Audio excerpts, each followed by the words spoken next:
जो आज का क्राइम केस है वह हुस्न पर ही टिका हुआ है, लेकिन एक ऑस्ट्रेलिया का आया हुआ मैसेज इस हुस्न का पूरा भांडाफोड़ कैसे कर देता है। एक हुस्न की मलिका जिसके कई चेहरे थे वह एक्सपोज क्यों हो जाती है। क्राइम केस के इस इमेज को देखिए। यहाँ पर एक हंसता खेलता परिवार है जो बहुत खुश नज़र आ रहा है और यह सोशल मीडिया पोस्ट है। यहाँ पर आप देख सकते हैं, अगर कोई व्यक्ति देखेगा इस पोस्ट को तो यही कहेगा कि यह परिवार बहुत हरा भरा है। इस परिवार के लोग काफ़ी खुशहाल हैं और समृद्ध हैं, इन्हें किसी चीज़ की कमी नहीं है, इनकी फैमिली पूरी हो चुकी है। पर कहते हैं जो प्राप्त है वह पर्याप्त है, लेकिन कुछ लोग यहाँ ऐसे भी होते हैं जो कहते हैं जो प्राप्त है वो अपर्याप्त है। कुछ ऐसा ही आज इस क्राइम केस में एक्सपोज होगा। तो बढ़ते हैं क्राइम केस की ओर। तो वक्त होता है अक्टूबर का महीना, जब ठंडी और बरसात एक साथ चलती है। उसी समय पर पानीपत के थाने में एक कंप्लेन आती है एक बुजुर्ग के द्वारा कि मेरे भतीजे को पिकअप से कुचल दिया गया है, उसकी स्थिति काफ़ी गंभीर है। तो मामले का जायजा लिया जाता है कि बात आखिर क्या हुई है, क्या दिक्कत है। तो जब तफ्तीश की जाती है तो पता चलता है यह व्यक्ति वही हैं जिनका मैंने आपको इमेज में पहले फ़ोटो दिखाया था कि यह काफ़ी खुशी से रहने वाले दाम्पत्य हैं। इनका जीवन बेहतरीन तरीके से कट रहा है, इन्हें किसी चीज़ की कमी नहीं है, इनकी फैमिली कंप्लीट हो चुकी है।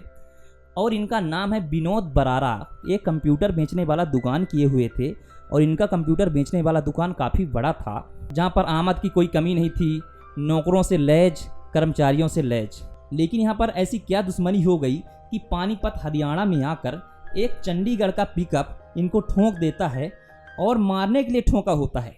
लेकिन इत्फाकन ऐसा हो नहीं पाता। कहते हैं बुराई लाख चाहे तो क्या होता है, वही होता है जो मंजूर खुदा होता है। तो यहाँ पर विनोद बरारा की जान नहीं निकलती है, लेकिन पैर में काफ़ी फ्रैक्चर आ जाता है। साथ ही दुर्घटना स्थल में जिस पिकअप ने उन्हें कुचला था उसका नंबर दर्ज कर लिया जाता है और पता लगता है गाड़ी जो है तो भटिंडा की है। पिकअप से टक्कर मारने वाले व्यक्ति का नाम होता है दीपक उर्फ देव सुनार। इसको थाने में गिरफ्तार कर लिया जाता है। इससे जब पूछताछ किया जाता है कि तुमने इस तरह से क्यों किया, तो वह कहता है महज एक एक्सीडेंट है। लेकिन अचानक वह 10-15 दिन के बाद उसका कोई जमानत ले लेता है और वह जेल से पुनः रिहा हो जाता है। इधर विनोद बरारा का इलाज चल रहा होता है। घर के लोग काफ़ी दुखी होते हैं, इधर उनकी पत्नी निधि काफ़ी दुखी रहती है। और थोड़ी दिनों बाद विनोद बरारा अपने घर पर थे और वहीं पर वही पिकअप ड्राइवर वापस आता है और कहता है कि मेरे से गलती हो गई, मैंने आपको कुचल दिया, एक्सीडेंट हो गई, ये मेरी कोई गलती इसमें नहीं थी, तो कृपया करके मुझे माफ़ कर दें। इस तरीके से वह माफ़ी मांगता है विनोद जी से। लेकिन विनोद जी कहते हैं कि मैंने ही नहीं, वहाँ पर कई लोगों ने देखा था कि तुमने गाड़ी अनाप शनाप चलाई थी, इसलिए तुम माफ़ी के काबिल बिल्कुल नहीं हो और मैं इस केस को वापस FIR को नहीं लेने वाला। इसके बाद वह व्यक्ति वहाँ से चला जाता है। अब इधर निधि भी काफ़ी दुखी थी कि मेरे हस्बैंड को क्या हो गया, मेरी इतनी अच्छी खुशहाल ज़िंदगी थी, इस खुशहाल ज़िंदगी में किसका राहु लग गया, क्या हो गया, किसकी नज़र लग गई। तारीख होता है 15 दिसंबर 2021, जब पुनः देव सुनार विनोद के यहाँ वापस आता है और एक देसी कट्टा लेकर आता है और दड़ादड़ विनोद को गोलियां मार देता है। विनोद वहीं पर ढेर हो जाता है। तो यह वाकया जब हो रहा होता है तो विनोद की पत्नी निधि जोर जोर से चीखती और चिल्लाती है कि मेरे पति को कोई मारने का प्रयास कर रहा है, अंदर से दरवाज़ा बंद कर लिया है। तो चाचा भी आ जाते हैं और लोग इकट्ठे हो जाते हैं।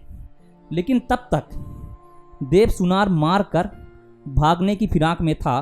तो देव सुनार जब भागने की कोशिश करता है तो विनोद के चाचा उसे पकड़ने की कोशिश करते हैं, लेकिन नाकाम रहते हैं और वहाँ से देव सुनार भाग जाता है। इसके बाद विनोद लहूलुहान नीचे पड़े हुए थे। अब विनोद के चाचा कहते हैं इनको अस्पताल लेकर चलो।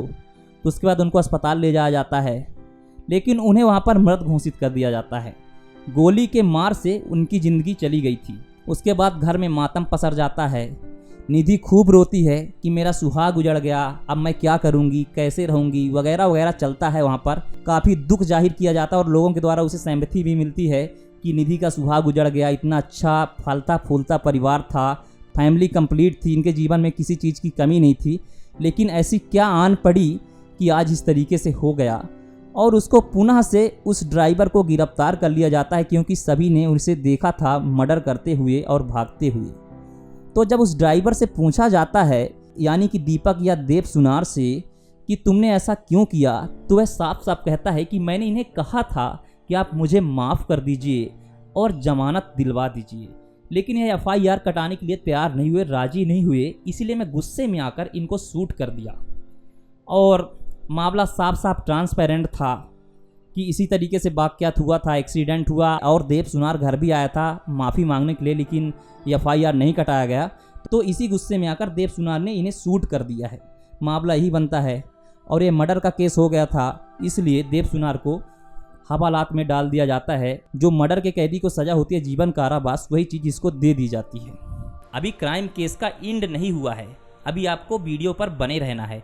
अंत में आपको ऐसे कातिल के बारे में पता चलेगा कि आपकी आंखें फटी की फटी रह जाएंगी कि वासना एक ऐसी चीज़ होती है कि ज़िंदगी को तबाह कर देती है, एक ज़िंदगी को ही नहीं कई ज़िंदगी को तबाह कर देती है। तो बढ़ते हैं क्राइम केस की ओर। तो जैसे तैसे वक्त बीतता है और 2021 से हाल का ही साल 2024 आ जाता है, और जब मैं क्राइम केस बता रहा हूँ यानी कि जून का महीना, इसी जून के महीने में पानीपत के IPS अजीत सिंह शेखावत को एक मैसेज आता है उनके व्हाट्सएप पर। उसमें लिखा होता है, जो 2021 में विनोद बरारा का हत्याकांड गोली मारकर कर दी गई थी, उसमें हो न हो कोई घर का सदस्य जरूर शामिल है। यह एक्सीडेंट के आक्रोश में आकर किया गया मर्डर नहीं है, बल्कि साजिश के तहत इनका मर्डर किया गया है।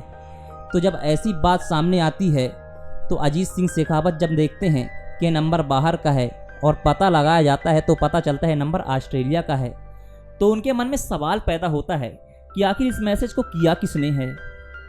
तब जब नंबर को डायल किया जाता है तो उधर से पता चलता है विनोद बरारा के भाई बोल रहे हैं, और उनका ब्लेम था कि हो ना हो मेरे भाई के हत्याकांड में कोई घर का सदस्य जरूर शामिल है, चाहे वह औरत हो चाहे वह आदमी हो, पर शामिल जरूर है, मुझे ऐसा लग रहा है।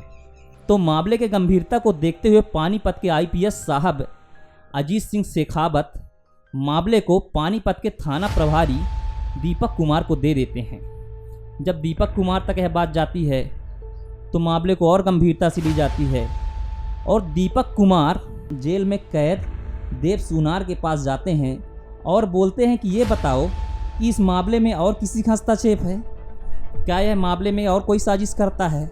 कई तरीके से कई एंगल से दीपक कुमार उससे पूछते हैं, लेकिन बार बार वह मुकर जाता है। बोलता है मैंने आक्रोश में आकर ही गोली मारा था, इसमें और किसी का हाथ नहीं है। तो कोर्ट से आग्रह किया जाता है कि इस केस को रीओपन कर दिया जाए, क्योंकि इस मामले में कहीं ना कहीं गंभीरता दीपक कुमार को भी दिख रही थी, और जो उनके भाई ब्लेम कर रहे थे विनोद बरारा के, इस कारण से कोर्ट को दोबारा फाइल रीओपन करना पड़ा। अब यह मामला पुलिस के लिए काफ़ी चैलेंजिंग हो चुका था। तो यह देव सुनार का कॉल डिटेल निकलवाती है कि 2021 में जब इसने विनोद के ऊपर गाड़ी चढ़ाया था तब यह किससे बात कर रहा था, और जब इसने गोली मारा था तब यह किसके कांटेक्ट में था। तो यहाँ पर एक नंबर निकल कर आता है जो कि काफ़ी कॉमन था, उस पर कई बार लगातार बात किए गए थे। तब पुलिस का शक गहराता है कि यह कॉमन नंबर पर बार बार उस समय पर कांटेक्ट किया गया था। तो जब उस नंबर को पता किया जाता है तो पता चलता है नंबर एक सुमित नाम के व्यक्ति का है, जो एक जिम ट्रेनर है, और वह भी यही पानीपत का ही है। तो अब पुलिस सुमित के पास पहुंचती है, उससे पूछताछ करती है कि तुम देव सुनार को क्या जानते हो। तो साफ साफ मना कर देता है कि मैं देव सुनार को नहीं जानता हूँ, जबकि उसके नंबर पर बहुत दफ़ा देव सुनार ने कॉल किए थे। तो वह मुकर सकता नहीं था, फिर भी वह बार बार मना करता है कि नहीं, मैंने ऐसा कोई भी इससे बात नहीं की है, मैं इसको पहचानता तक नहीं हूँ। इस तरह से सुमित मुकर जाता है, लेकिन कहीं ना कहीं क्लू तो पुलिस को मिल चुका था, तो अब पुलिस छोड़ने वाली नहीं थी। तो अब सुमित की CDR निकलवाई जाती है और पता किया जाता है सुमित किससे बात करता है, कहाँ कहाँ बात करता है। तो यहाँ पर एक हैरान कर देने वाली बात निकल कर आती है कि सुमित विनोद बरारा की पत्नी निधि से बात करता है, और थोड़ी नहीं लंबे लंबे टाइम तक बात करता है। ये दोनों लोग आपस में कांटेक्ट में रहते हैं। यह माजरा देखने के बाद अब पुलिस विभाग का कॉन्सेप्ट क्लियर हो जाता है कि कहाँ से क्या हुआ है। उस समय पर हेतल के कांटेक्ट में कोलकाता के एक स्कूल में और पढ़ती सुमित थी। के कांटेक्ट में वह मर्डर करने वाला व्यक्ति भी था। पुलिस का कॉन्सेप्ट क्लियर तो हो गया था, लेकिन वह इन कातिलों के मुंह से सुनना चाहती थी। तो सुमित को रिमांड में लिया जाता है, इधर निधि को रिमांड में लिया जाता है, लेकिन ये बारी बारी से मुकर जाते हैं कि मैं कुछ नहीं जानती, मैं कुछ नहीं जानता। तब पुलिस विभाग यहाँ पर एक नया ट्रिक अपनाता है और सुमित को कहता है कि निधि ने मुझे सारी बातें बता दी हैं, और निधि को कहता है सुमित ने हमें सारी बातें बता दी है। तो ये ट्रिक काम भी कर जाता है। उसके बाद जो निधि और सुमित खुलासा करते हैं, उसको सुनने के बाद ऐसा लगता है क्या वासना के जाल में आकर क्या इतने हद तक नीचे गिरा जा सकता है। तो निधि बताती है कि मेरे पति को पता था कि मैं सुमित से बात करती हूँ, सुमित के कांटेक्ट में हूँ, सुमित के साथ घूमती हूँ, सुमित के साथ भागती हूँ। कई बार मेरे पति ने मुझे यह चीज़ देख भी लिया था। उसने कई बार रिक्वेस्ट किया था कि आप इनके साथ मत घूमो, मेरी ज़िंदगी बर्बाद हो जाएगी, मेरे छोटे छोटे बच्चे हैं, तुम्हारे भी छोटे छोटे बच्चे हैं, हम दोनों के बच्चे हैं। लेकिन निधि ने एक बार भी यह चीज़ नहीं सुनी। और सुमित यहाँ पर स्टेटमेंट देता है कि इसके बाद निधि का प्लान था कैसे भी करके जो हमारे प्यार में रोड़ा है विनोद, इसको साफ करना है। इस तरीके से दोनों का सुमित और निधि का प्लान था।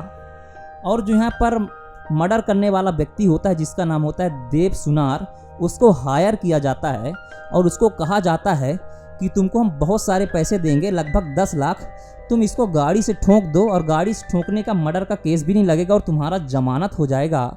लेकिन भगवान को कुछ और मंजूर था, तो वहाँ पर विनोद को खाली पैर में चोट आती है और वह मरने से बच जाते हैं। लेकिन अंत में विनोद को सुमित और निधि के द्वारा मरवा दिया जाता है और निधि के द्वारा कहा जाता है कि जो विनोद के बीमा से पैसे आएंगे उससे हम तुम्हारे परिवार का भरण पोषण करेंगे, तुम खाली जेल पे रहो और टेंशन मत लो। तो इसमें देव सुनार मान जाता है और मामला यहीं से दब जाता है। और यही करते करते 3 साल बीत जाते हैं। लेकिन जो ऑस्ट्रेलिया से मैसेज आया था, उस मैसेज ने हर चीज़ फिर से चेंज कर दिया, निधि और सुमित को भी हवालात में डाल दिया। इस क्राइम केस को सुनाने का उद्देश्य किसी के भावनाओं को आहत करना बिल्कुल भी नहीं है, बल्कि आप सभी को जागरूक करना है कि आप ऐसा कृत्य ना करें ताकि आपको भी हवालात का सामना ना करना पड़े। और यहाँ पर आकर मैं आपका क्राइम केस ना बना रहा हूँ। तो कृपया सतर्क रहें, सजग रहें और अपना ख्याल रखें। इजाज़त दीजिए अपने बड़े भाई को। तब तक के लिए जय हिंद, वंदे मातरम। अगर आपका दिल करे तो एक लाइक ज़रूर करिएगा। सब्सक्राइब करने के लिए कोई फोर्स नहीं है।